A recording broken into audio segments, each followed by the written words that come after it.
Menteri Penyelaras Program Imunisasi COVID-19 Kebangsaan PICK Khairi Jamaluddin Abu Bakar berkata peruntukan 70 juta ringgit bagi integrasi data dan sistem janji temu adalah melibatkan integrasi dan pembangunan sistem pengantara bagi memudahkan proses pendaftaran penerima vaksin.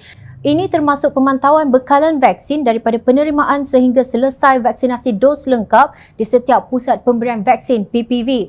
Ia turut melibatkan pembangunan integrasi sistem pasport digital dalam MySejahtera, perolehan sistem pengurusan Q Mobile untuk PPV dan penghantaran SMS dan panggilan telefon bagi peringatan vaksinasi antara 5 hingga 10 kali peringatan bagi setiap orang. Katanya dalam satu kenyataan seperti dipetik bernama 28 April 2021 yang lalu.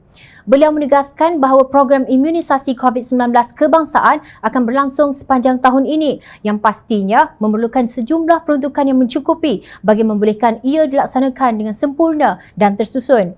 Namun sistem yang dibanggakan Khairi itu runtuh apabila reka bentuk dan paparan antarmuka yang dibina pembangun laman web pendaftaran vaksin itu gagal menangani jutaan permintaan serentak.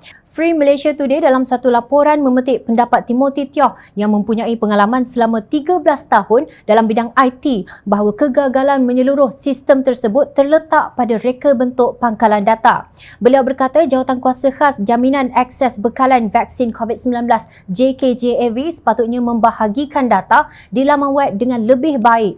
Pembangun laman web Zul dipetik Free Malaysia Today sebagai berkata membahagikan pendaftaran mengikut negeri akan mengurangkan beban pelayan JKJAV.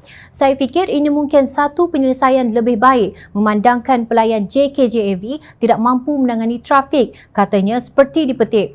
Pengkritik mahu agar syarikat yang terlibat dalam pembinaan laman web tersebut dikenal pasti. Ini kerana wujud dakwaan bahawa laman web pendaftaran vaksin tersebut menggunakan perkhidmatan security web Cloudflare versi percuma. Dalam hubungan ini, Zul berkata, tidak mengejutkan pengguna menghadapi masalah ketika mendaftar kerana versi percuma tidak mampu menampung jalur lebar yang diperlukan bagi program pendaftaran besar-besaran seperti itu.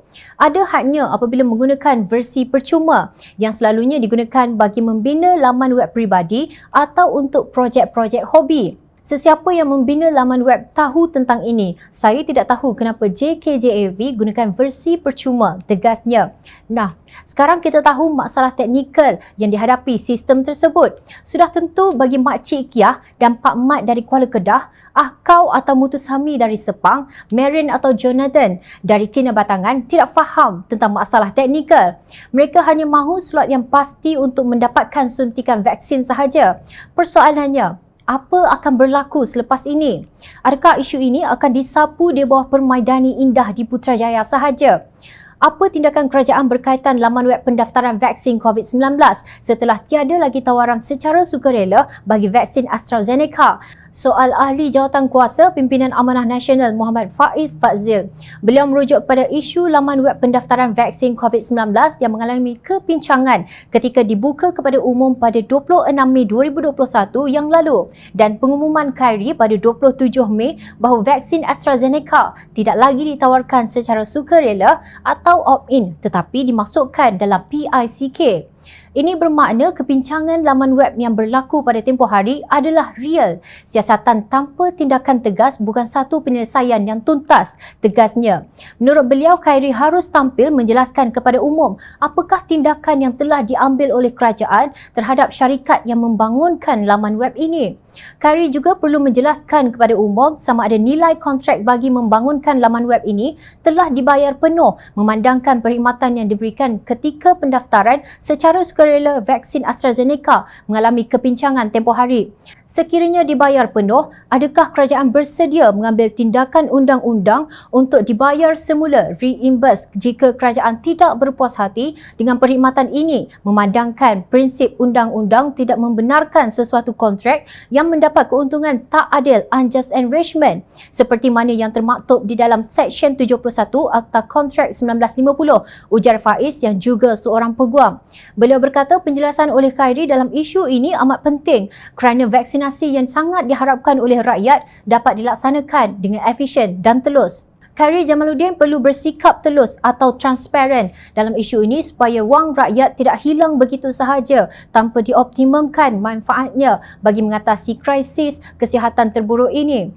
Jumlah 70 juta ringgit bukan suatu jumlah yang kecil dalam keadaan perut rakyat diikat akibat masalah ekonomi yang semakin parah hari ini, kata ahli Dewan Undangan Negeri Permatang Pasir itu. Perkara ini semakin serius jika dakwaan bahawa laman web pendaftaran vaksin tersebut menggunakan perkhidmatan security web Cloudflare versi percuma adalah benar. Lebih-lebih lagi apabila nama syarikat yang terlibat dalam pembinaan laman web tersebut dirahsiakan daripada pengetahuan umum. Soal nyawa rakyat, janganlah bertindak umpama kikir besi. Kalian sudah mengambil 5 bilion ringgit daripada kumpulan wang amanah negara KWAN, iaitu simpanan untuk generasi akan datang. Buatlah kerja seperti yang diamanahkan. Jangan membina mahligai di atas pusara mangsa COVID-19. Ingatlah, rakyat sentiasa memerhati. Teruskan bersama kami di Jom Channel dan layari portal jomchannel.net untuk mendapatkan berita politik tanah air. Saya Aidan Nayan, terima kasih. Assalamualaikum dan salam sejahtera.